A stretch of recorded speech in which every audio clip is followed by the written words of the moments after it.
Então tem uma expectativa. E tem as contas bobas, sabe assim? Se pensa que ao longo do tempo, 0,5% desses fundos de pensão vão investir em cripto, que é pouco, né? Para alguém colocar o pezinho, a gente está falando que isso aí multiplica por 10 o tamanho do mercado de Bitcoin. Leva o tamanho do mercado de Bitcoin para próximo do ouro hoje. Que eu acho que esse é o grande. E toda a especulação de todo mundo gente, o dia que esse mercado começar a chegar a uns 5 trilhões de dólares e começar a mostrar que está pegando, eu acho que esse vai ser o FOMO. Aquela ideia que a galera não pode ficar de fora, como vai ser.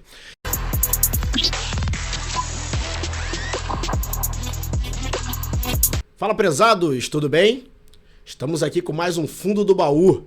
Você que é FDB, acompanhe nossas redes, a gente vai colocar aqui no vídeo, vai colocar na descrição também, @ofundodobaú. Algumas, @FDB, o Fundo do Baú. Estou aqui mais uma vez, eu, Pedro Barbosa, e meu companheiro Marcos Saravalli. Muito obrigado, um prazer sempre enorme estar por aqui, trazendo muita informação, conhecimento, e hoje muito especial o nosso Fundo do Baú de hoje. Tema quente. Posso dizer que foi a melhor classe do primeiro semestre, né? Eita, pra você falar isso, o negócio tá forte, hein? E olha que você tem azul lá na carteira. Então apresenta pra gente. Bom, vamos lá. Hoje estamos aqui com a nossa referência mora. Ele, se não é ele, quem que é, né? Alexandre Ludolf, CIO da QR Asset. Muito gentil, muito obrigado aí. Não, pela aula. Obrigado pelo convite aí, é sempre uma honra estar aqui com vocês. Acho que a gente tem muita coisa legal para falar. Acho que o timing é super bom aí, tanta coisa acontecendo nesse universo de cripto. Tem muita coisa nova, né?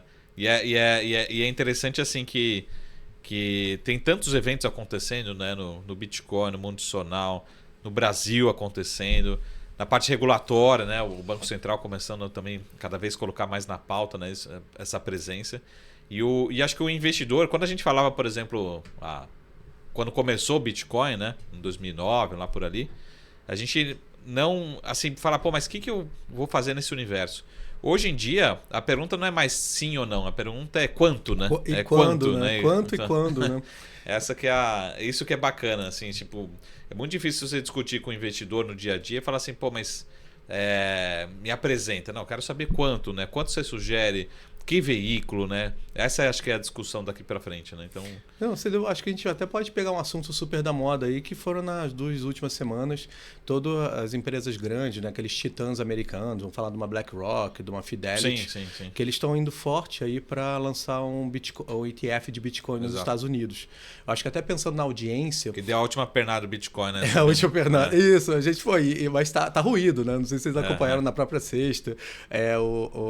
A SEC fez, o regulador americano, né, fez, as empresas tinham feito os filings lá, os pedidos de registro para ETF, e falou, estava insuficiente, todo mundo já correu e já aplicou de novo. Então não sabe muito bem hoje quem está na ponteira, né? Quem é o primeiro a receber ou não.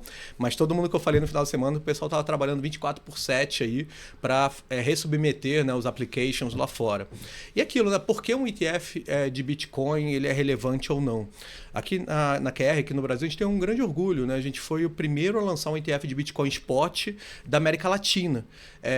E aquilo, a gente conseguiu mais de 100 e poucos milhões de reais, assim, numa estratégia com muito peso de varejo. O ETF ele se posiciona como um produto regulado, simples e eficiente, né? Para você ter exposição em cripto. E para quem já está um pouco mais tempo nesse universo, muitas vezes a gente vê que existem alguns riscos. A parte de custódia das chaves privadas é um assunto super sensível, a parte da execução, quais contrapartes você usa. E olha o que aconteceu, né? A gente tivemos alguns fundos aqui no Brasil que fecharam porque tinham exposição a FTX, assim, 20%, 30%. Então, acho que é um grande motivo de orgulho para a gente a forma, né? Só se relacionar com contraparte regulada, ser bastante conservador, né? na parte do que a gente faz, onde a gente opera, porque eu acho que esse tipo de produto ele vai estar aqui daqui 10, 15, 20 anos. E eu acredito que é isso. Quando você olha, o primeiro que lançou no mundo de Bitcoin Spot foi da ProShares no Canadá. Cresceu bastante, chegou a ficar com mais de $1 bilhão. E nos Estados Unidos, a gente tem um produto muito ruim para os investidores, que é o único produto institucional grande, que é o GBTC da Grayscale, que hoje deve ter uns $20 bilhões, talvez até um pouco mais, mas ele não tem mecanismo de resgate. Então você não pode, como no ETF, beleza, você não quer vender no secundário, você pode pedir um resgate no mercado primário, que funciona muito parecido com o que seria a aplicação em resgate no fundo tradicional.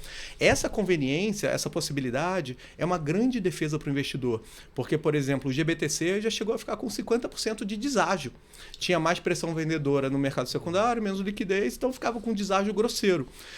Hoje é difícil explicar, porque o regulador americano está permitindo ETF de Bitcoin com futuro até alavancado. Um ETF 2 vezes a performance do Bitcoin. Isso foi aprovado recentemente. Fala, gente, não é possível que um futuro que faz referência com o mercado spot, ele pode ter 2 vezes a alavancagem, e isso é mais seguro para o investidor. Esse produto pode virar do avesso, né, dependendo da performance.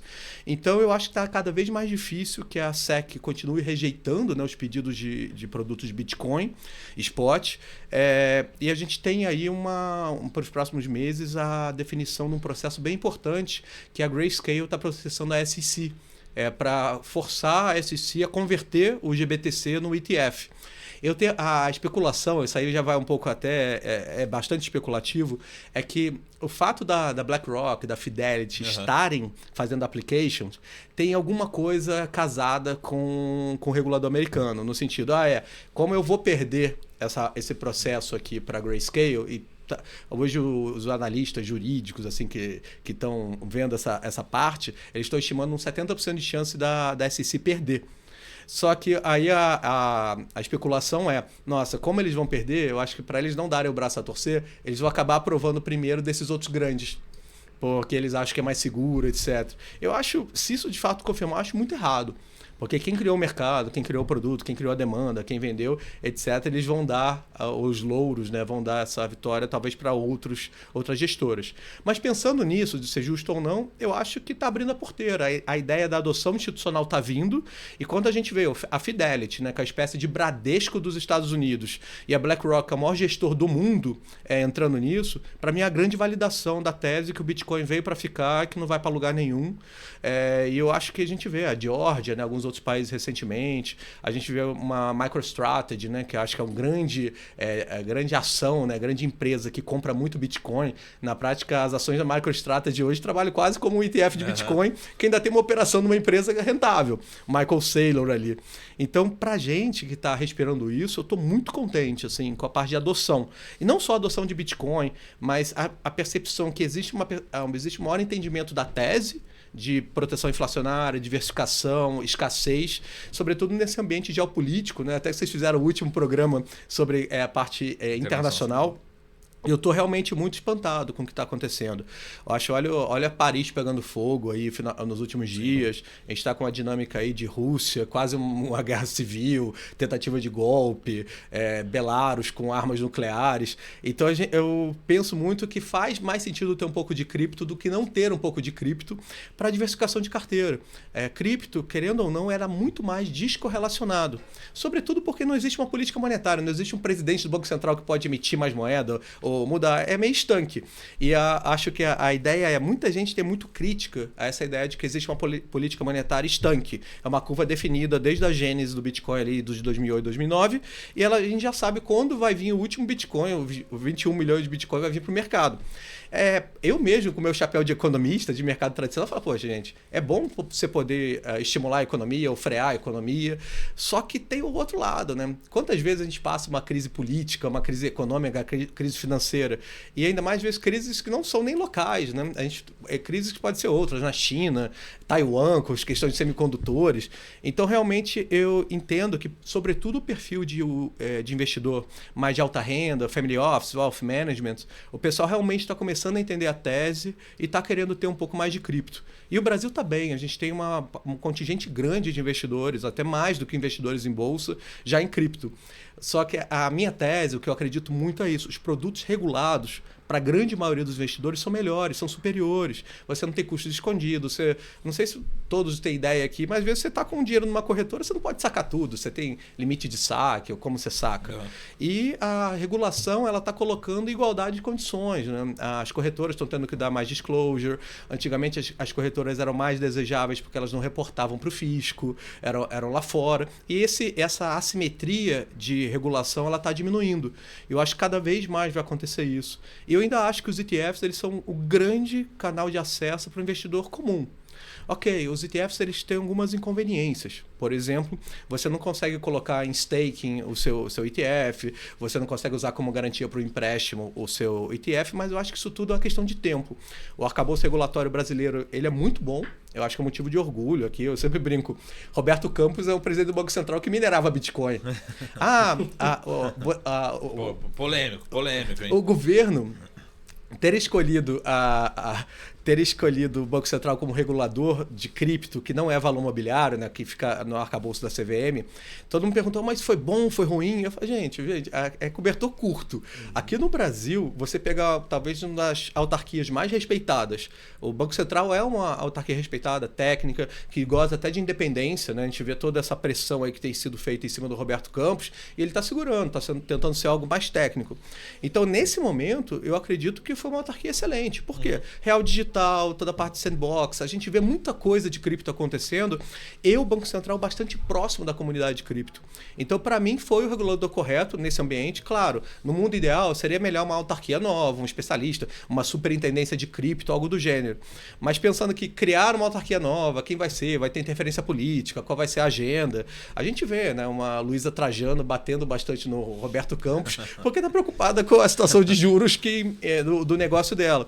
Então, acho que hoje é uma decisão boa, que acho que permite que essa evolução regulatória vá numa forma muito mais técnica. Claro, o Banco Central muda, não sei o que vai acontecer depois que o Roberto Campos sair. Será que vai ter todo esse goodwill com cripto, se muda ou não?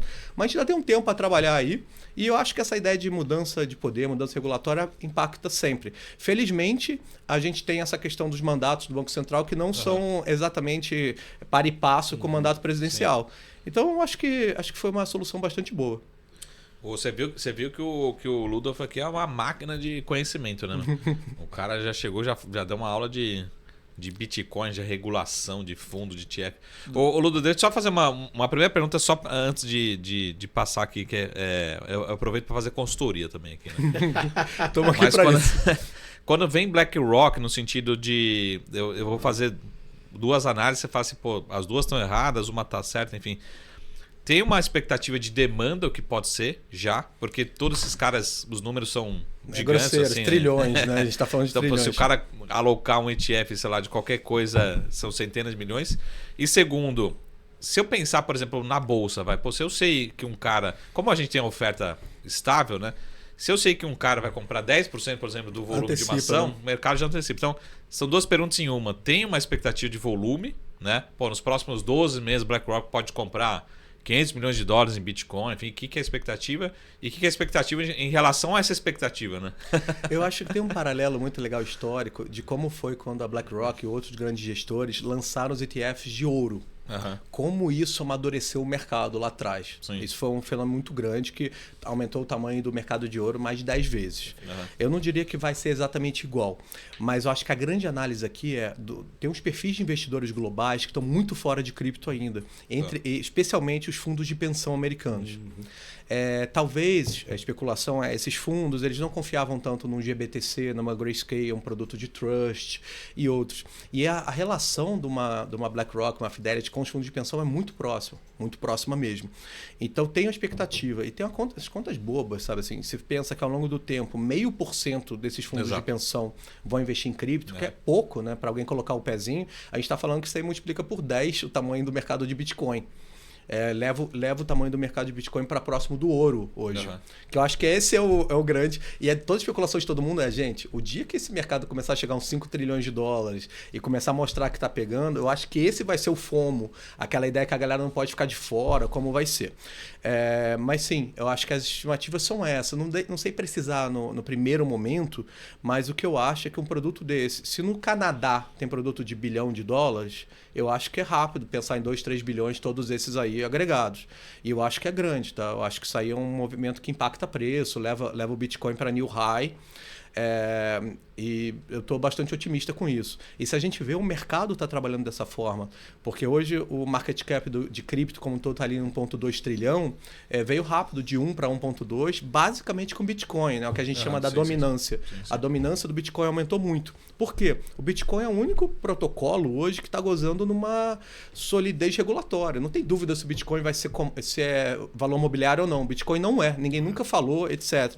Eu acho que por isso, essa vantagem regulatória, essa percepção aí, deve fazer com que o Bitcoin seja o melhor cavalo nos próximos 6 meses, 1 ano. Até toda essa questão regulatória, se é security ou não, se vão perseguir os founders. Se todo mundo fez oferta de valor mobiliário irregular, isso aí, as pessoas foram lesadas, perderam dinheiro, vão processar. Tem muita dúvida regulatória. E o Bitcoin goza dessa, exceção da exceção.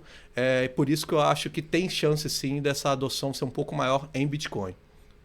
E você acha, já pegando esse gancho, que assim como a Fidelity, que você falou, que é o Bradesco dos Estados Unidos, você acha que os players também aqui começam a olhar no sentido de um Itaú, Nubank, né? Que pode ser uma até coisa falo, que eu conheço a turma que cuida lá, por exemplo, da Nucoin, dentro do Nubank. Eu acho que surgiram muito prestador de Crypto as a Service que consegue vender cripto diretamente para os players, né?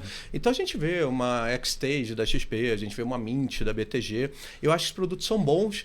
Aí perguntam, mas esse produto vai matar os seus ETFs? Eu falo, gente, matar é exagero. Assim como, sabe, existe um mercado da galera, dos assessores que vendem ação direto, ou sim aquele cara que prefere distribuir o profissional, as coisas, o fundo. Eu acho que coexiste. E esse momento, ETF não é uma indústria nova no mundo, pensa nos Estados Unidos, e não matou a indústria de venda de ação. Acho que eles vão coexistir.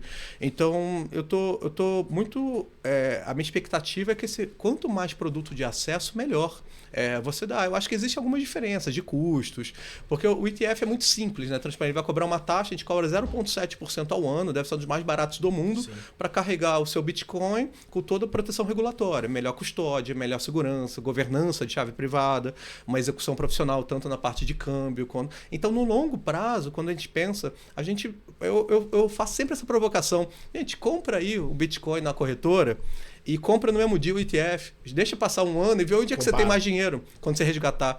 Eu acho que nesse mundo, e eu penso que é muito o ethos, né? A filosofia de cripto é ser transparente. Então não tem custo escondido, não tem nada. A gente faz uma execução. Eu brinco, uma pessoa física vai fazer um câmbio, vai pagar 1%, pelo menos, aí numa taxa implícita, né, de câmbio. A gente vai pagar 0,10%, porque a gente é institucional, tem as parcerias com as tesourarias, opera direitinho. Então, realmente, eu acredito que a gente traz para o mercado brasileiro um dos melhores produtos do mundo para você ter exposição a cripto. Mas talvez até mudando um pouco de assunto. Mas ETF é a melhor coisa em cripto? Eu falo, não. Eu acho que ETF é um produto de acesso, é um produto que no mundo é muito institucional, é o alocador que quer fazer carteira. Aqui virou um fenômeno de pessoa física, que eu acho ótimo. Inclusive os gringos, né, as assets gringas, quando a gente tem relação, tem interface, todos eles sempre vêm perguntar pra gente, como vocês fizeram isso para ter 90% de varejo? Aqui é o contrário, aqui no Estados Unidos é 10% de varejo, 80%, 90% institucional. Então é curioso como o varejo brasileiro adotou, tá? Isso aí Ele gosta de... A gente trabalhou muito ETF também na assessoria, trabalha ainda. E parece que ele gosta de pegar um índice e acompanhar. Aí quando você fala isso, eu lembro, na época do Ibov, você vendia o ETF pra caramba, o BlackRock, né? E em cima disso, Ludolf, lá quando você tem 18 anos, né, de gestão, né? Talvez até um pouco mais que isso tá passando. Tá indo, né? E então lá quando você começou a olhar o cripto como falar, cara, você que tem um potencial para entrar nisso tudo, porque para você fazer o que você falou, é um ecossistema que se monta. Como você falou, são interfaces, são relações. Como que você começou isso já entendendo que isso ia para um caminho que valia a pena, vamos colocar? Essa é uma ótima pergunta, até porque a gente é muito arraigado, né, com os dogmas, com o que a gente faz. Eu venho de uma escola super ortodoxa de política monetária, Casa das Garças, lá, operava juros e câmbio, e, mestrado em economia. Então eu sempre olhava assim, essa ideia de dissociar o estado do dinheiro é impensável. Isso não vai acontecer sem muita gritaria, ou vai haver alguma forma de tentar coibir isso. Aquela ideia de que o Estado tem o monopólio da moeda e da força. Mas o incrível que pareça ao longo desses últimos 10, 12 anos, a gente criou uma indústria de mais de $1 trilhão sem suporte nenhum. sabe, foram os nerds, assim, né, os técnicos, criar uma forma de transacionar diferente, sabe, que traz confiança, traz transparência. Eu acho que isso é um caminho meio sem volta. Tem um autor que eu gosto muito, que chama Balaji, não sei se vocês já leram, que ele tem um livro chamado The Network State. Ele começa a especular até mais na frente que esse movimento das redes, elas podem virar organizações quase transnacionais, assim, serem poderosas demais, até coisa meio de ficção científica, né? Não acho que isso é para agora, mas o meu medo, pensando em cripto, é o que acontece na China, no sentido de tentar proibir tudo e fomentar só a moeda digital nacional, né? O CBDC. Eu sou um partidário de que o CBDC ele é perigoso. A gente vai dar mais poder para os governos, vai dar mais conhecimento de dados sobre a população. E você tem alguns modelos, por exemplo, chinês, que tem até cláusulas lá, regras no contrato inteligente, que o cara pode cancelar o dinheiro na sua carteira. Então, beleza, pode começar super bonito um CBDC desse, até no Brasil, um real digital, mas você não sabe se o governo mudar lá na frente, pode mudar a regra. Eu acho que essa ideia de que o Bitcoin e outros protocolos são estanques e não muda, que tem uma governança mais simples, mais transparente, eu acho melhor. Mas eu tenho um pouco de medo disso, dos estados começarem a tentar proibir o Bitcoin e outras transações. A gente viu, por exemplo, hoje, lá em Belarus, o governo proibiu transação peer-to-peer. A desculpa é assim, você não pode vender para uma pessoa física sem saber, sem passar por uma corretora, porque você pode estar comprando um token fruto de fraude. Então você tem até esse lado, vai diminuir fraude porque os fraudadores estavam passando muito no peer-to-peer. Mas eu acho que é o tipo de coisa complicada, assim, uma censura, né? O cidadão não pode vender para terceiro. Poxa, eu vendo para quem eu quiser ou como eu quiser. Eu acho que essa é a filosofia. Então eu tenho um pouco medo disso. E o outro medo, que eu acho um risco para o Bitcoin, é se os governos começarem a fazer capacidade de processamento grande. Né? Que nem existe reserva estratégica de petróleo no mundo. Vai ter reserva estratégica de cripto, né? De cripto, Bitcoin. Eu acho que esse é um medo, né? Hoje os Estados Unidos já é o maior detentor de Bitcoin, né? O que foi... o que eles pegaram, né? em Silk Road, de várias outras fraudes, pirâmides, etc. Eles estão vendendo devagarinho, supostamente para ressarcir, mas hoje o governo americano é o maior detentor de Bitcoin no mundo. Falam que a Rússia tem bastante também e outros. Eu acho que essa ideia dos países começarem a fazer reserva estratégica, eu acho que talvez seja a forma de deixar o Bitcoin mais centralizado. Né? Pensando que um governo tem capacidade de comprar semicondutor, criar até uma regra para isenção fiscal, para comprar mais barato, ou então pegar energia elétrica barata que está sobrando. Eu acho que esse talvez seja o risco para o Bitcoin de longo prazo. Assim, beleza, a galera a gente não consegue vencer esses caras, e não dá para vencer, gente. É incensurável. A gente vê aí o Bitcoin já foi proibido 20 vezes na China. E por definição, alguma coisa que tem que ser proibida mais de uma vez não é proibível, né? E o que conseguiram foi tirar a indústria de mineração da China. E o que aconteceu foi ótimo para o Bitcoin, que migrou tudo para os Estados Unidos, a jurisdição muito mais segura. Então, eu não vejo muito esse risco, assim, o regulatório. E eu acho que vale muito a pena, até para a audiência, falar em adoção de novas tecnologias. Né? Isso que a gente está vivendo, do establishment, né? Do status quo, reclamar muito, né? De cripto, tudo é ruim. Igual a AI. A AI agora vai destruir o mundo. Né? A gente tem esses negacionistas, esse pessoal que sabe, acha que tudo é exagero, meio extremista. Mas eu penso que, assim como no início, né, da era dos carros nos Estados Unidos, existia uma pressão muito grande até da polícia para proibir os carros. Porque era coisa de bandido, né? Andava mais rápido que cavalo, a polícia usava cavalo, como é que eu pego? Mas tá aí, passou 100 anos aí, não tem mais cavalo. Assim, o cavalo deve ser usado para uma aplicação muito específica aí, na fazenda, alguma coisinha ou outra, a polícia é montada. Mas eu acho que a regulação ela não consegue acabar com a inovação. A regulação consegue frear um pouco. Só que, vamos lembrar, os arcabouços regulatórios, eles variam no mundo. Sim. Hoje, o mais, acho que está mais para trás, quem está mais reticente é os Estados Unidos. Mas a gente vê Emirados Árabes, própria América Latina, Hong Kong e várias outras praças estão super amigáveis com cripto. Até Hong Kong, né? Eu acho que essa tem sido um pouco da retórica. Porque muita gente está só falando de SEC, mas a gente vê vários outros países abraçando a inovação. Então, para mim, isso pode ser uma jogada geoestratégica para os Estados Unidos muito ruim. Os Estados Unidos estava muito atrás, até na corrida de inteligência artificial para a China. A China tem uma massa de dados gigantesca, né? E eu acho que agora está ainda aí resistente com cripto também, que eu acho que é uma das grandes infraestruturas do futuro. Então, eu não acho, acho que foi o que o Saravalli falou. Para mim, não é mais uma questão de ser, e sim quando essa adoção vai vir mais forte. E, gente, vamos fazer só uma recapitulação rápida. A gente viu aí problemas aí, vamos lá, começou com o Terra Luna, né, uns 2 anos atrás, isso pegou Three Arrows, alguns fundos, isso aí levou a FTX embora, vários outros projetos de DeFi, outras coisas, uma mudança regulatória muito grande, e o Bitcoin está aí, com 50% de drawdown do high. Eu acho que é um preço muito bom com tudo que aconteceu. Eu não vejo com ares negativos e eu acho muito importante separar a conversa.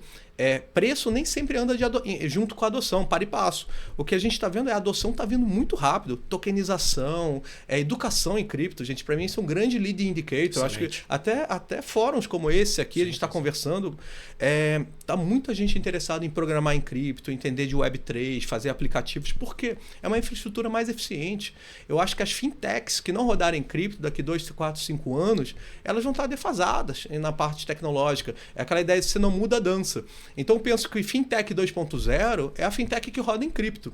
No back-end, tá? É que nem a gente tá falando no celular, você não sabe se está indo em cabo submarino, satélite, se está indo via rádio, VoIP. Você quer saber que isso funciona. Sim. E que você paga menos. Uhum. Essa é a ideia. Então eu acho que o próximo momento de cripto vai ser esse. O sonho de cripto não precisa de nenhum intermediário, né? Eu com você direto. Só que eu acho que é uma tecnologia extremamente poderosa, porém, uma tecnologia que não apresenta falha. Aquela ideia, você é soberano com seus dados. Então, a segurança, você caiu no phishing, você mandou, você deu sua senha, comprometeu sua segurança, não tem o que fazer, você perdeu. A responsabilidade é sua. Isso, para tudo, para o bem e para o mal. E eu acho que quanta gente já perdeu chave privada, quanta gente, perde senha, quanta gente tem cripto, esquece, por exemplo, por exemplo, tem um aneurisma. Acabou, não deixou para a família. Então, para como a gente funciona na sociedade hoje, eu acho que ainda existe sim a necessidade do intermediário, alguém para ser o middleman aí no início, sabe? Eu acho que o papel da QR é esse, talvez um ETF, quando a legislação tiver 100%, com igualdade de condição de cripto, talvez um veículo em cripto seja mais eficiente que um ETF. Mas, por hora, eu acho que o usuário médio não está pronto. Gente, eu já tomei phishing, eu já tomei scam. Eu sou profissional disso, respiro isso, falo com todo mundo. Imagina, nossa mãe, nosso pai, aquelas pessoas que mal usam o controle remoto. Ou tem dificuldade com Netflix. É o efeito de gravidade, né? Ele quer estar dentro, só tem que ele quer ver o resultado final, como você falou. Ele quer saber se subiu, desceu, eu estou ali posicionado. Isso, e a conveniência das plataformas de investimento, né? Já está lá onde ele investe na poupança, investe em DI. Isso aí, não tem nem dúvida. Isso, eu acho que esse é o grande valor agregado para o usuário médio. O Marco sabe, eu sou fã de ecossistema, e o cara tendo um ecossistema para ele faz tudo ali dentro, né, Marco? Exatamente. Ô Ludo, deixa eu só fazer uma pergunta que eu já te fiz, vou fazer e vou continuar fazendo. Por favor. Sempre, né? Que é a questão da correlação, né? Assim, acho que até quando surgiu, acho que 2020 ficou bem claro esse movimento de descorrelação. E aí o 2022 para cá principalmente colou, né? Colou no S&P 500, principalmente no Nasdaq, e aí vamos pegar esse primeiro semestre. Parece que virou um beta ali, né? Virou assim, o Nasdaq sobe 30, o Bitcoin sobe 60. Então, parece que virou beta, isso. Né? Então, aquela pergunta assim, existe agora, no curto prazo, essa correlação? Ou se daqui a 6 meses, 2 anos, 10 anos, a gente vai ver realmente que é um ativo descorrelacionado? Enfim, acho que é uma pergunta de quem está no lado investindo, né? Que a gente quer saber. Não, a gente lá na QR, a gente discute muito isso, a gente acompanha, né, a janela de correlação, mesmo as mais curtas e mais longas. Por incrível que pareça, nesse primeiro semestre foi um semestre de pouca correlação. Inclusive a gente viu, né, bancos americanos quebrando com cripto subindo. Sim. Para mim, esse foi o grande teste da tese de que cripto pode ser um hedge, pode ser um way out para o mercado financeiro tradicional. E a gente vê, né, debt ceiling nos Estados Unidos, conseguiram lá uma solução, endividamento, toda a parte bancária. Hoje a gente teve notícia que o Bundesbank vai precisar ser recapitalizado porque tomou market-to-market duration muito grande. Então, eu acho que assim, cripto no início começou muito descorrelacionado, vamos olhar, 5, 10 anos atrás. Por quê? Era uma ilha, não tinha correlação, era um mercado super pequeno, com participantes só técnicos, os holders, né? A galera não estava nem aí, eu vou comprar esse negócio porque eu acredito. O que acontecia lá não tinha influência nenhuma. Não tinha muita correlação mesmo. Sim. O que eu acho, o que mudou foi isso. Hoje, os investidores de cripto não são só esse contingente técnico, esse contingente que não faz conta, que está carregando porque acredita na tese e na filosofia, né? De ter um ativo escasso que não pode ser desvalorizado por Banco Central.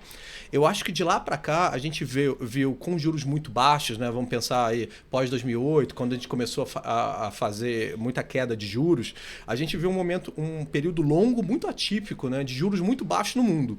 Isso fomentou várias indústrias, né? A gente pode estar falando venture capital, tanta coisa que com esse excesso de liquidez foi para dentro. E a correlação de cripto aumentou. Porque estava subindo e cripto era um play de investimento alternativo de risco e que estava tendo muito investimento de venture capital, né? Dinheiro fluindo pra caramba. Isso foi o que a gente chamou lá da out-season, né? Não foi nem o Bitcoin que andou, foram todos os outros projetos, de Ethereum, Solana, Polkadot, a gente pode falar de qualquer um. Esses ficaram gigantescos. A gente teve aí projetos, Axie Infinity, joguinho valendo bilhões, e parecia um exagero. Tá? Nesse momento a correlação ficou 1 para 1. Tecnologia e cripto estava tudo igual. E a verdade foi essa. Quando as condições monetárias globais começaram a ser mais restritivas e a gente viu todos os problemas localizados em cripto, a gente viu cripto caindo e com tecnologia subindo. Sobretudo esse ano, quando a gente olha que... Se você olha o Nasdaq, decompõe o Nasdaq, o que é AI, Big Tech e não. O Nasdaq, se você tira, né, esses plays de AI, não está tão bem assim. Mas essa é outra questão que eu acredito muito, que não é um ou outro. Eu acredito muito que a infraestrutura cripto ela é muito importante até para a inteligência artificial, para treinar os modelos, para gerar um sistema fácil, né, de remunerar quem está dando dado para treinar. Então, eu realmente acho que as coisas elas não são excludentes. Ou AI ou cripto. Eu acho que andam muito junto. E não sou só eu falando isso aí, né? Acho muita gente da indústria. Mas eu espero sim que essa correlação ela continue diminuindo, sobretudo quando a gente fala de Bitcoin. O fato de não ser muito sensível a câmbio e não ser muito sensível à política monetária global. Você não tem. Então, minha tese hoje é essa. A correlação ela vai continuar caindo. Não acho que vai para zero, não. Tá? Bitcoin não vai ser uma ilha. Bitcoin é uma classe de ativo que até a própria SEC, né, recentemente disse, lá, o Powell disse que tem poder de permanência. Mega validação, gente. O principal presidente do Banco Central do mundo falar que a nossa classe de ativo, há 2 anos atrás, estava discutindo se era ou não uma classe de ativo. Né? A gente teve um relatório lá da Goldman Sachs que, não... tem características únicas, é uma classe de ativo há 2 anos. E hoje a gente já tem o presidente da SEC comentando que tem poder de permanência. Então eu tô muito otimista, tá? com as perspectivas da nossa indústria. Muito bom. Excelente. Ludolf, eu sempre volto, né, pro investidor final, a gente falou muito dele do varejo. Vocês estão basicamente com a distribuição em varejo. Sim. Como que foi isso? Como é que foi essa entrada comercialmente, educacional, que você falou de educacional forte pra caramba aqui? Deixa até, como é que foi isso? Deixa eu até voltar um pouquinho e falar um pouco da minha história, né? Que eu vim de mercado tradicional. Quando eu acabei, tinha um non-compete, e foi quando eu terminei nesse mercado de inovação, sendo angel, investindo em meio de pagamento, outras coisas, e caí em cripto. E quando eu tentei até sair de cripto uma vez, porque, tinha aquela ideia, as pessoas, não, Alexandre, você é doidão, cara, você tem filho pra criar, você tá acabando com a sua carreira, tá? Aí eu tentei São quantos filhos? Eu tenho 2 filhos. Aí, 2 filhos. Aí eu cheguei a voltar até pra uma empresa tradicional de novo. Só, cara, a mosquinha já tinha me mordido, eu tava achando chato, sabe? Ficar operando juros e câmbio, Copom, inflação, IPCA. E tinha tanta coisa acontecendo, tanta gente tão inteligente andando. Então, essa mudança, ela vem aos poucos. E eu lembro que quando eu comecei a vender, né, pegar esse meu relacionamento, tinha me juntado a QR e comecei a bater a porta dos distribuidores, das pessoas, para mostrar o que a gente estava fazendo, porque tinha valor, até usando muitas referências internacionais, que eu acho que aqui no Brasil as pessoas são sensíveis a isso, foi um movimento complexo. Eu brinco, era a ideia do garçom de cupim, né? Você só tomava não. E aquilo, até a moral era meio baixa, assim. Mas, por incrível que pareça... Aquele comercial raiz, né? É o não e volta, veio o não de volta. Novo 3 meses, uma hora muda. Água mole e pedra dura.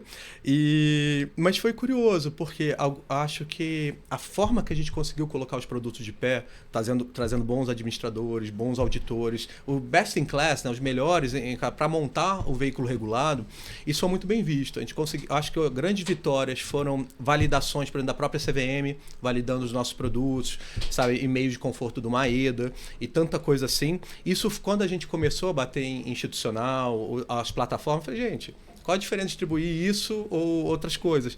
E tá aí, né? A gente está há 2 anos, o que a gente vê de problema é Americanas. Tem tantas coisas bizarras que acontecem no mercado, Traders Club, tantas coisas assim, que eu falo, gente, realmente o problema é cripto? Ou não. Então foi muito nessa, assim, de tentar argumentar, e a gente começou a ter umas vitórias. Acho que primeiro os distribuidores menores, uma Orama, um Inter, outros deram abertura pra gente. A gente pegou um bull market, isso foi muito bom para os investidores dessas plataformas menores, e isso abriu a porteira para fazer due diligence em Itaú, XP, BTG e outros. Hoje, a nossa prateleira de produtos não são só ETFs. A gente tem ETFs, são os índices passivos, né? Produtos de acesso, produtos eficientes, mas eu acredito muitíssimo em gestão ativa. Uhum. Eu acho, sim, que hoje cripto já é possível escolher os vencedores. Mas, sobretudo, se você acredita, não, você sabe, então você é gênio, você sabe qual é o próximo Google ou qual é o próximo Facebook, Meta do universo cripto. Fala, gente, eu acho que não é essa a posição. A gente tem os temas seculares, por exemplo, eu acredito que contrato inteligente vai ser importante para tudo. Sim. Então, quais são os principais projetos de contrato inteligente que tem bons times, que tem boa execução? Então, a gente não coloca todos os ovos na mesma cesta num token. Mas fora isso, a gente gera um valor incrível, na minha opinião, para os investidores, na ideia de não se obrigar a ficar sempre 100% comprado. Perfeito. A ideia de eu estou no meio de uma tempestade, a gente está passando por um momento, sabe, atípico, mercado disfuncional, que seria o equivalente do mercado tradicional. O VIX explodiu lá para 30, sim, 35. Eu falo, gente, vamos dar uma segurada na carteira, faz 30, 40, 50% de caixa. Vai ser muito difícil eu não ter cripto nenhuma. Até porque as pessoas investem conosco para ter exposição a cripto. Mas eu acho muito importante essa ideia do capital preservation, né? Vou preservar o patrimônio dos clientes. Eu não vou ficar vendo o mercado derretendo. Tira o risco de ruína do cara. Sim, exato. É pensar que a gente está aqui para maratona, sabe? O stop te mantém no jogo. Você ser capaz de reduzir risco. E uma coisa que a gente se orgulha muito é a forma que a gente escolhe os projetos. A gente não investe em qualquer token. E vira e mexe, eu perco algum cliente ou outro. Por causa disso. Porque ele está não, mas eu quero que você compre o projeto startup da garagem. Lá eu falei, gente, eu preciso de 2 anos de projeto, preciso de um volume mínimo, liquidez mínima. Então, o nosso universo de cobertura é muito mais restritivo. Mas eu posso não conseguir pegar, sei lá, o Google, quando chegou o Google de cripto na garagem, que ele multiplicou muito no início, sabe, aquela aceleração do early stage. Mas a gente sabe que essa curva J de adoção, ela tem um período exponencial mais para frente, de adoção mesmo. Então a gente procura operar isso em projetos maiores, mais sólidos. E hoje, eu brinco, acho que o valor que a gente agrega é muito na não está envolvido em projeto fraudulento, projeto que deu água, projeto que não tem muita razão de existir, projeto que não resolve problema real. Poxa, acho legal pra caramba um Dogecoin, quando sobe pra caramba, eu vejo. Até eu na física fico com vontade de comprar, assim, porque você tá no hype, você tá no Elon Musk lá com 200 e poucos milhões de seguidores. Mudou o logo do Twitter. Isso, essas coisas. Mas a minha percepção é que não é esse o tipo de jogo que a gente vai agregar valor pro investidor no longo prazo. Eu acho que é assimétrico. O perfil de investidor que a gente tem hoje é no máximo qualificado. A gente tem pouco investidor profissional. E a liquidez é instantânea. Se eu fosse um fundo de venture capital, que eu posso ficar 5 anos com o dinheiro do cliente, o cara não pode ter resgate, aí sim, vamos investir nos projetos mais early stage. Sim. Mas no mundo de token líquido, eu acho que essa não é a melhor estratégia. Até porque a pior coisa que pode acontecer, o investidor investe com a gente, aí ele toma o primeiro drawdown lá, 30%, 40%, esse cara sai. Esse cara nunca mais volta.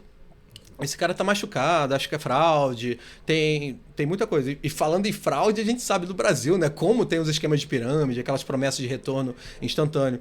Então, quando eu penso que hoje a gente está conseguindo se diferenciar, está conseguindo, sabe, gerar uma reputação no mercado, passam essas crises, a gente está lá vivo, entregando o que a gente se propõe, eu acho que a gente está, sim, fazendo um negócio que vai sobreviver ao teste do tempo. E se Deus quiser, daqui a uns anos, a gente vai ser percebido como uma dínamo aí do mercado de cripto, que sabe escolher os projetos, que evita estar em projetos ruins, tá?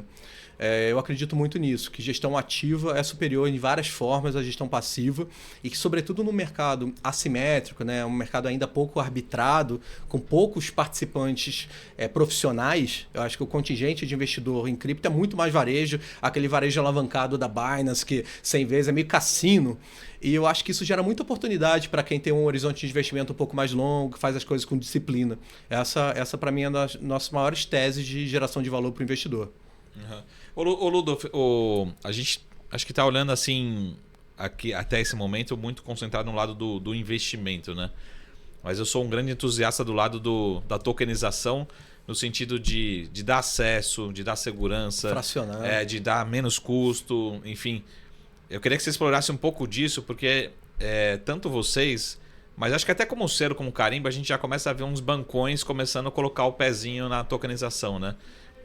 Isso valida, né, muito o mercado. Na hora que entra um grande player, fala assim, já começamos a fazer. Não, né? Sem dúvida. A gente que, não dá para achar que quando o mercado cai 50%, 70%, empresas grandes quebrando, você fica meio preocupado. Mas sem dúvida o que mantém a gente otimista são essas questões. Sim. Itaú entrou em tokenização, exato. A gente está com o Santander, a gente tem vários outros bancos grandes olhando as operações. E a ideia é que a infraestrutura de cripto é uma infraestrutura superior, tanto para back-office, tanto para tiqueteria, liquidação, transferência internacional, tem tanta coisa acontecendo. E aquilo, algumas áreas de tokenização, elas são sujeitas à CVM, né? Sim. Regulação de mercado de capitais, mercado imobiliário. E isso é mais caro. E como você tem um arcabouço regulatório praticamente igual para token e valor mobiliário, você hoje ainda não consegue dar uma diferença de preço muito grande. E aquilo, os bancos têm os DCMs, eles vão querer fazer, eu quero pegar o FII para mim, não dá para esses caras aí. Uhum. Mas eu penso que as características tecnológicas elas são muito superiores. A ideia de transparência, por exemplo, você liquidar uma debenture no CETIP Trader, que é o mecanismo mais normal aí, você às vezes demora 6 horas, tem que mandar o ticket, receber, manda a tese. Vocês trabalham com isso há muito tempo, você sabe. Aí o NPS, que a gente foi falar com os nossos clientes da tokenizadora para entender se eles estavam gostando, ele falou, Alexandre, como não gostar, cara? A gente liquidou em 20 minutos, com a grana lá já tudo faz. Então, nesse mundo de eficiência operacional, eu acho que todo back-office, muita coisa do nosso mercado tradicional vai rodar em cripto. Uhum. Mas uma outra área que está crescendo muito é o que a gente chama de tokenização de real world assets, né? Ativos reais. A ideia é vou tokenizar um precatório, vou tokenizar um imóvel, vou tokenizar um recebível, coisas que não são valor mobiliário. Isso aí está bombando muito no mundo. Imóvel, por exemplo, é o maior mercado mundial, né? Existem trilhões e trilhões de imóveis. E eu acho que cada vez mais a ideia, por exemplo, de você comprar um fundo imobiliário que investe em frações ótimas de cidades espalhadas pelo mundo, eu quero um fundo imobiliário que vai replicar os grandes mercados, as grandes capitais mundiais. Vai ter um imóvel em Paris, vai ter um imóvel em Tóquio. Eu acho incrível, porque você consegue comprar um infinitesimal, você consegue comprar 1/1000º do imóvel e receber os dividendos proporcionais àquilo de forma muito fácil. Então, sim, Saravalho, eu sou entusiasta da parte de tokenização. Eu acho que tudo vai ser tokenizado e eu vou além. Eu acho que ao longo de uns 5 anos, eu acho que a gente não vai ter mais essa distinção do que é token e do que não é token. Uhum. Eu acho que vai ser tudo token. Eu acho que tem o caso, por exemplo, da ICE, né, a dona da NYSE, a Bolsa de Nova York, que ela tem uma empresa de ativos tokenizados chamado BACT. E as próprias pessoas que tocam a ICE, né, a holding, eles falam que acham que vai ser o maior negócio do grupo em poucos anos. E tá vindo, tá? Essa regulação tá vindo muito rápida. A gente vê muita empresa interessante aqui no Brasil.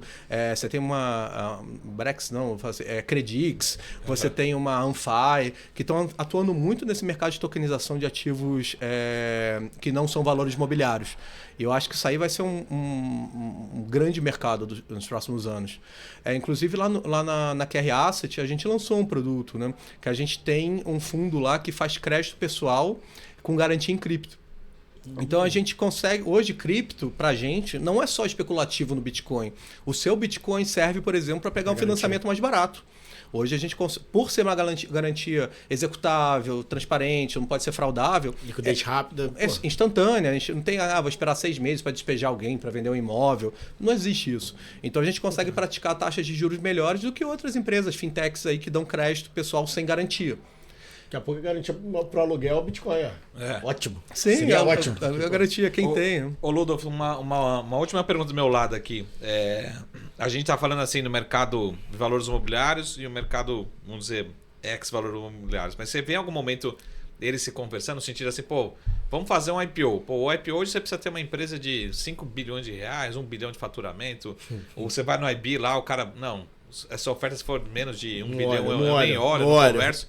Pô, mas a gente poderia ter IPO de uma empresa de 10 milhões, né? Fazer uma captação menor, enfim... Como é que você vê essa conversa acontecendo ou você acha que ainda é muito cedo? Não, eu acho que essa conversa já está acontecendo e eu acho que a realidade vai ser no meio do caminho. O que a gente vê é as empresas de cripto tradicionais, elas estão comprando DTVMs, uma Binance da vida comprou aquela Simple e tantas outras têm DTVMs. E eu acho que eles vão sim atuar no meio do caminho. A ideia de que cripto vai viabilizar esses modelos de negócio para volumes menores é o foco da tokenizadora. A tokenizadora trabalha nisso. Vamos dar acesso ao mercado de capitais para quem não tem acesso. No custo mais barato, podendo atender tickets menores. E eu acho que isso já está acontecendo. O que eu acho é que os bancões, etc., eles vão também ter incentivos para tentar abrir as tokenizadoras deles. Para eles usarem, para não usar a terceira. Poxa, se eu posso criar, para que eu vou dividir? Aí vamos ver qual vai ser a estratégia melhor. Às vezes eu tenho um pouco de dúvida da capacidade de entregar em forma rápida dessas instituições muito grandes que não têm o conhecimento técnico. Tá? Eu não vou ficar malhando ninguém aqui, mas às vezes eu chego nas conversas técnicas, até do meu time lá, e o pessoal fala assim, poxa, galera, o nível de conhecimento é muito baixo, vamos trazer aqui, porque não sabem nem o que estão falando, sabe? Alguns vezes. A gente vê isso no nosso mundo, né? Os grandes bancos abrindo escritórios, tipo o Itaú fazendo o ou enfim, e passou por algumas dificuldades, porque a assessoria já vem diante da XP e você tem muito detalhe que o cara não consegue colocar. Né? Então o cara depois prefere comprar, daqui a pouco o cara prefere comprar alguém. Então eu acho que essa é a realidade, mas eu penso assim que as tokenizadoras reguladas, por exemplo, no âmbito do sandbox regulatório, eles vão poder ser bons exemplos, né, pilotos aqui para o mercado brasileiro de como se faz isso. Eu acho que a nossa tokenizadora lá junto da Vortex está indo muito bem. Nesse sentido, tokenizando debêntures, tokenizando cota de fundo e outras coisas. Hoje, por exemplo, o mercado secundário para você comprar e vender tokens ainda é pequeno. Por quê? Não existe ainda a figura do conta e ordem no mercado de tokens. Essa é algo que a gente está pleiteando bastante junto à Brasília, que não faz sentido. Por quê? Um player que quer oferecer para o cliente dele token, ele tem que mandar o cliente dele para a gente, o lead. Então ele acha que isso aí é uma perda de valor muito grande. O cara está mandando o lead para fora. Isso eu não quero, eu não preciso do seu cliente, eu quero que você use a minha plataforma.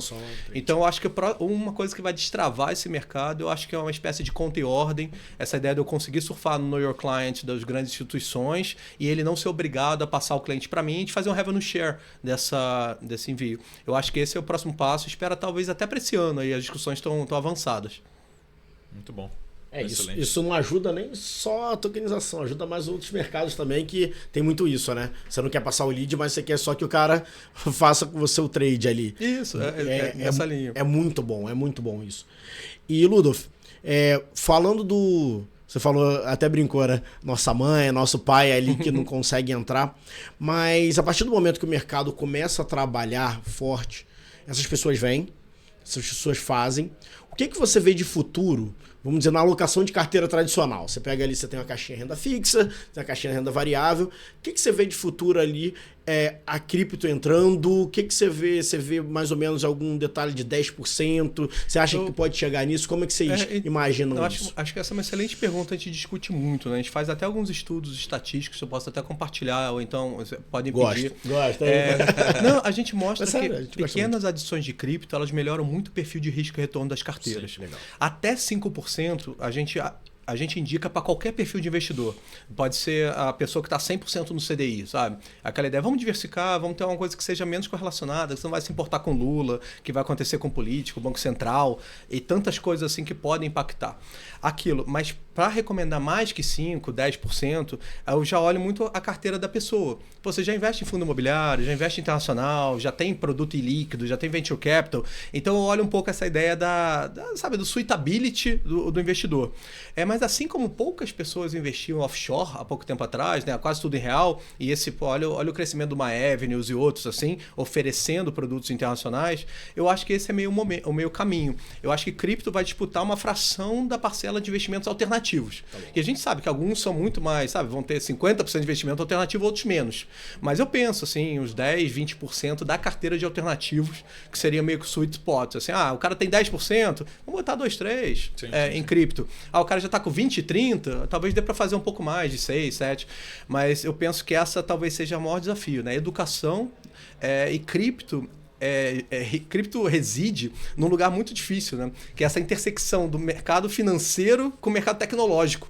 Pouca gente entende de finanças e pouca gente entende bem de tecnologia. E da interseção dos dois é menos ainda. Então, eu acho que são 2 componentes, na minha opinião, que precisam muito para a adoção de cripto. Um deles é o tempo. Porque, por incrível que pareça, as gerações que estão vindo aí agora, mais jovens, que vão daqui a pouco estar no mercado de trabalho, ou vão ser tomadores de decisão, né, líderes, essas pessoas são muito mais tecnológicas, já nasceram no mundo de Roblox, já nasceram aí jogando Fortnite, que já tem tokens nativos, né, um Steam e tanta coisa.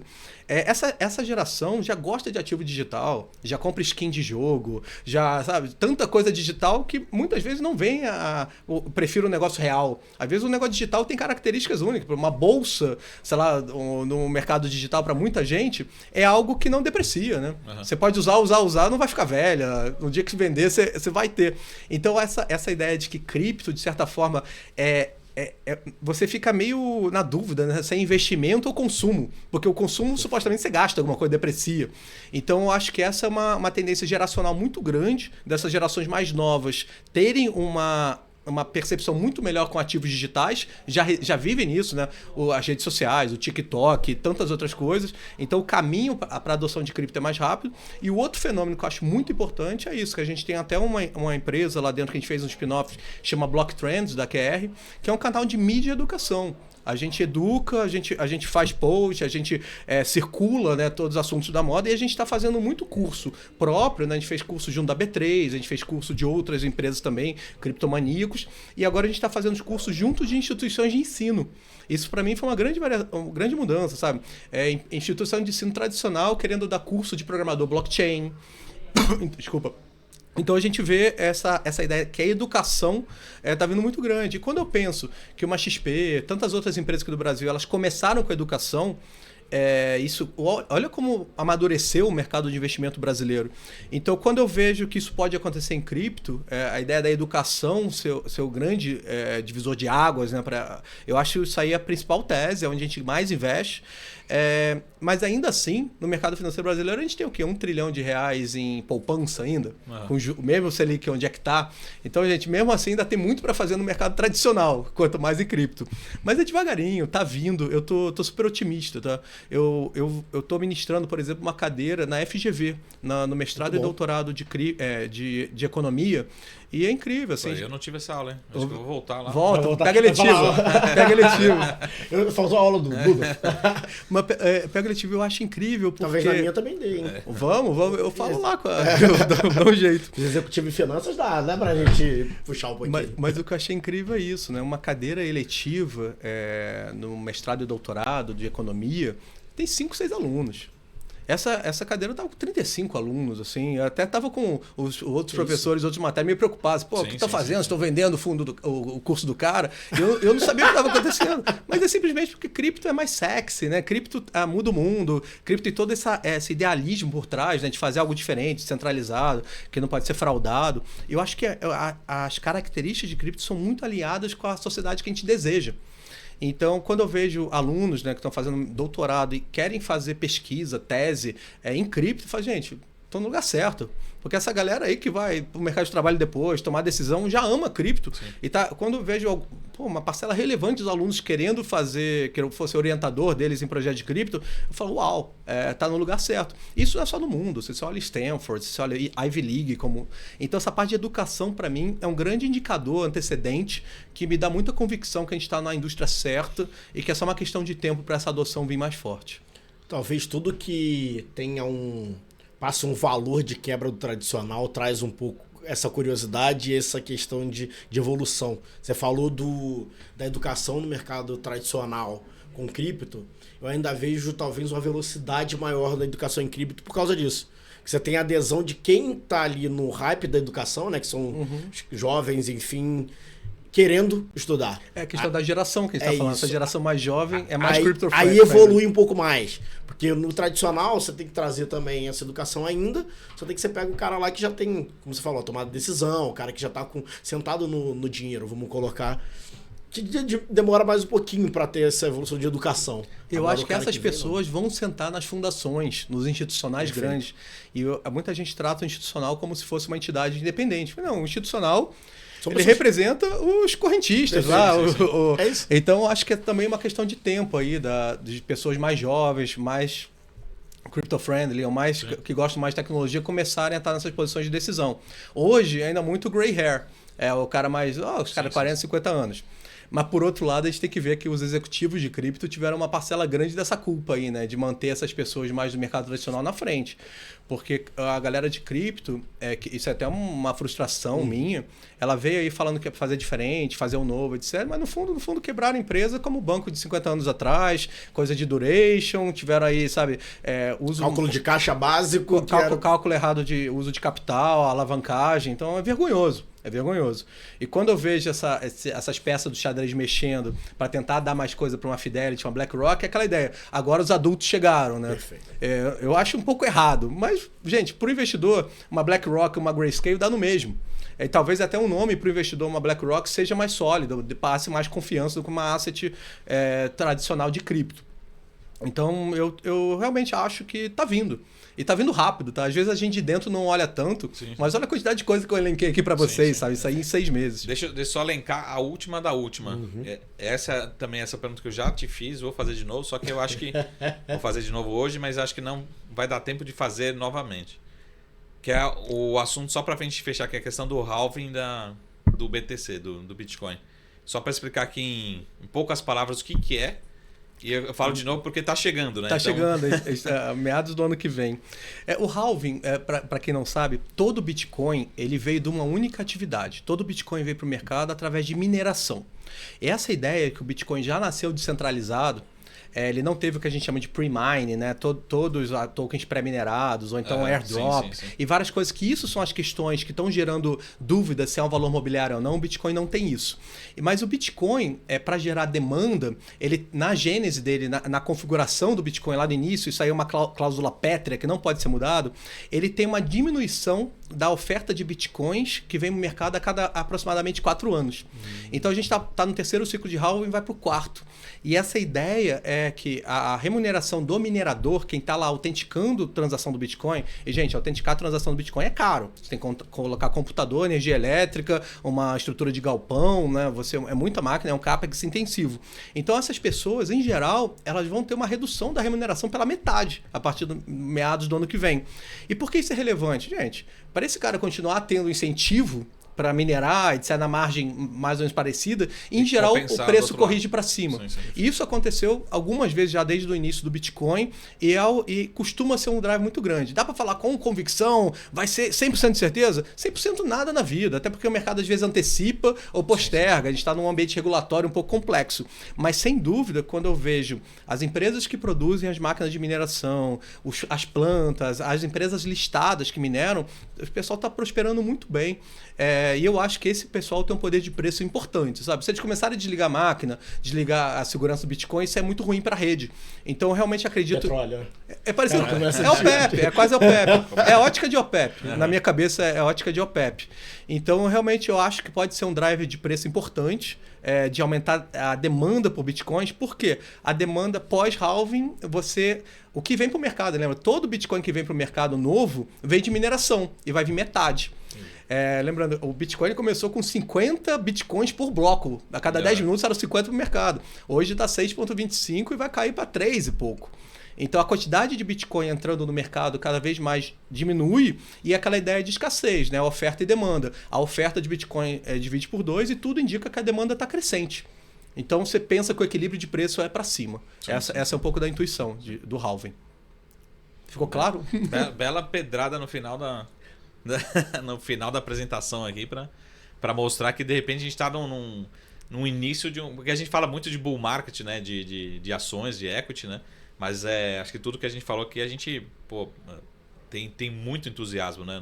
Nos próximos 12, 24 meses. Eu tento até ser um pouco mais pé no chão, porque quando eu fico pensando em tudo que está acontecendo, muita coisa que está acontecendo, uma Fidelity, uma BlackRock dessa, isso era desejo de 5, 10 anos atrás, assim. Sim. E eu só acho que não teve um impacto muito maior de preço por toda essa questão regulatória, essa ideia, a SEC está citando verbalmente vários projetos. Como a gente vai se relacionar com esses projetos que tem risco de ser valor mobiliário? Porque eu não estou fazendo meu dever fiduciário de proteger o dinheiro do cliente. Então, apesar de gostar muito de alguns projetos, eu tô fora desses, porque vai que tem uma canetada, vai que tem alguma coisa, vou ter algum tipo de sanção, vou ter que fazer corporate laws, não sei o que acontece. Então essas dúvidas regulatórias, isso para mim, que são que estão mantendo o preço aí perto dos 30 mil. Mas eu acho que assim que a gente conseguir nos próximos meses sanar um pouco disso, essa efetivação dessas aprovações dos ETFs, eu acho que o mercado anda e anda bastante. Muito bom. Tirar a insegurança, né? Tirar um pouco dessa insegurança e aí começa. Acaba sendo tradicional isso. Ludolf, como é que eu acho vocês? Então, dê uma olhada. Você falou sobre o projeto de educação que eu gostei muito. A gente tem o @BlockTrends BR, eu acho um canal muito importante, assim, eu acho, a gente não fala só de cripto, tá? Sim. É umas pautas um pouco mais genéricas, de economia, geopolítica, porque eu acho que quando é 100% cripto, o alcance é um pouco menor. Eu tenho a @QRAsset, nosso canal da Asset, mas também a gente divulga muita coisa da QR Capital, de todos os seus outros negócios. A gente está ainda em processo de lançar alguns canais das outras subsidiárias, na tokenizadora e afins, mas eu recomendo muito a QR Capital, a QRAsset, eu acho que são os nossos 2 maiores canais. Tem no LinkedIn, tem no Instagram, a gente está em alguns canais desses. E super agradeço aí qualquer feedback, comentário. Acessem lá o nosso canal de atendimento ao cliente, mandam um direct lá. A gente está aí muito para esclarecer dúvidas. E eu sinto, às vezes, por exemplo, quando a gente vai fazer uma live que tem chat, às vezes as pessoas começam muito tímidas, né? Aí 1, 2, 3 fazem pergunta, depois vem aquele caminhão. E a gente está aqui para isso, tá? Eu acho que a ideia de educar é o mais importante, de tirar essa classe de ativo dessa zona cinzenta e mostrar que o negócio é muito mais sólido, que é algo muito mais resiliente e que veio para ficar. Eu acho que o último bear market de cripto ali de 2014, 15, a gente estava discutindo, será que cripto acabou? Hoje não tem mais essa discussão, sabe? Eu acho que cripto já passou por problemas muito maiores. Quando o Mt. Gox quebrou lá, isso era 80% do mercado. A FTX não foi um problema de cripto, gente. Foi um problema de uma pessoa fraudulenta. Sim. Então, essa ideia de separar esse joio do trigo, separar o que foi problema humano e o que não foi problema, que foi problema de tecnologia, é muito importante. E por hora, a tecnologia está funcionando muito, muito bem. Muito bem mesmo. E eu acredito tudo, por exemplo, essas corretoras de cripto que deram problema, eu acho que é um drive muito grande de adoção para o que a gente chama das DEXs, né? A Decentralized Exchange, as corretoras descentralizadas, uma Uniswap. Eu acho que isso tudo vem forte. Porque, no fundo, cripto tira. A coisa que cripto mais faz é tirar o componente humano. Tanto da política monetária, tanto das decisões corporativas ou da ganância. E eu acho que isso é muito desejável hoje em dia. Mais alguma pergunta, Marcão? Que aula, né? E deixa também, além dos fundos, mas também tem. Não, só para reforçar. Tem um código aqui na blusa. Isso, muito bom. Também acho que mais fácil do que... Conseguiu ver aí? Deixa o. Código, deixa eu ver. Aí, ó. Não, tá espelhado ou não? Não, gente, eu acho. Boa. A gente tem 3 ETFs, tá? Que negociam bem em bolsa. Na B3 normal, na 100% B3, no home broker, aperta do botão. Sem come cotas, só paga 15% de imposto em cima do resgate. O QBTC é o nosso primeiro ETF 100% de Bitcoin, primeiro ETF da América Latina de Bitcoin. A gente lançou também o QETH11, que é o nosso 100% de Ethereum. E vamos lembrar, hoje com uma composição de Bitcoin e Ethereum, você replica o market cap do mercado muito bem, porque tem uma correlação. Então a gente até atualiza um estudo mensal também mostrando qual a proporção de Bitcoin e Ethereum que você replica o mercado. Eu acho isso importante. E a gente tem um outro que eu acredito muito, que é o de finança descentralizada. É o QDFI, Q de QR, DFI de DeFi. Eu acredito demais. Todo mundo usa produto financeiro, todo mundo usa banco, empréstimo, corretora, todo mundo vai usar. E hoje, DeFi no mercado cripto representa menos de 5% de toda a capitalização de mercado. E se você olha, o peso de finanças nos índices de bolsa tradicionais é muito maior. A gente vai 30%, 40% dependendo do índice. Então, realmente, acho que finança descentralizada vai ganhar um peso relativo grande. Tá mal, porque pegou o efeito regulatório foi muito para stablecoin, que é necessário para DeFi, e foi muito para os protocolos de DeFi. Então, acho que tem um momento aí de preço bastante deprimido para quem acredita que finanças é um use case. Eu acho que é um grande uso de casos de cripto. Eu acredito bastante. Então, são esses 3 ETFs. A gente está aí a gente tem 3 outros fundos. A gente tem o QR Blockchain Assets, que é a nossa estratégia flagship, a principal estratégia, que é um fundo com ótica long bias. A ideia é eu vou estar tipicamente alocado em cripto, mas não obrigado a estar sempre 100% comprado. E a gente tem um fundo chamado Impetus, QR Impetus, foi até um time que a gente absorveu há pouco tempo atrás, que faz uma pegada um pouco mais stock picking. Aquela ideia é uma carteira com um pouco menos de volatilidade, mais voltada à volatilidade de um fundo multimercado tradicional, só que ela tem 60 dias para resgate. Tá? E por que isso é importante? Porque permite que a gente faça a carteira um pouco mais concentrada em projetos menores.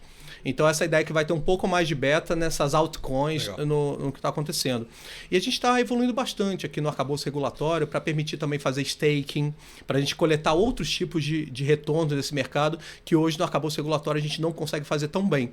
Mas, gente, até lembrar, porque muita gente fala, por que você não faz staking em tudo? Gente, o próprio Ethereum Foundation, lá, dono do Ethereum, não faz stake de tudo. Ela faz stake de uma parcela porque vê riscos. A tecnologia é muito nova. Então, aquela ideia de preservação de capital e de ser diligente com o que a gente está fazendo.